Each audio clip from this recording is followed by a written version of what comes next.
This is the Star News Brief. I'm Tina Mambonu.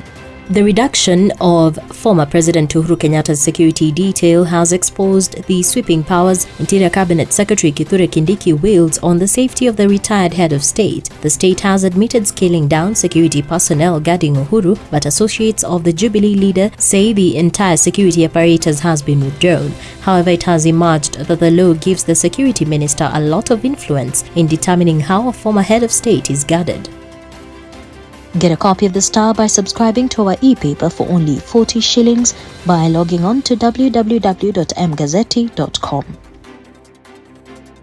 Education CS Ezekiel Machogu, Basic Education PS Belio Kipsang, and NEC officials have been summoned as twin probe into alleged cheating in the 2022 KCSE exam begins in Parliament. The top Education Ministry officials will face Senate's Education Committee next week to explain the widespread claims that the exams were marred with irregularities. National Assembly's Education Committee has also started the inquiries to establish the truth or otherwise of the allegations.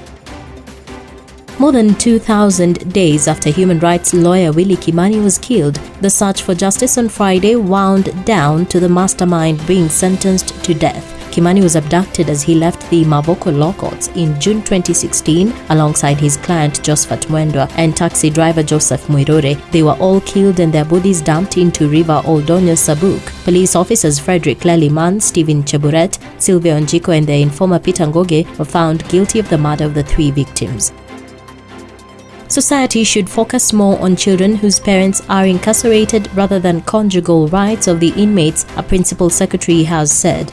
Correctional Services PS Mary Mudhoni on Thursday said that intimacy for female inmates is not a priority. The welfare of their children is. She spoke after visiting the Shimolatewa Maximum Security Prison in Mombasa.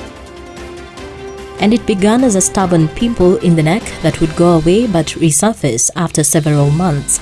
It was nothing to worry about for Njuki, a clinical officer in Meru, but in time it was diagnosed as stage 4 throat cancer, leading to the death of the medic. Onesmus Mudhomi Njuki, the now governor of Tharaka Nithi, was 19 years when his father Njuki died. Get a copy of The Star by subscribing to our e-paper for only 40 shillings by logging on to www.mgazzetti.com.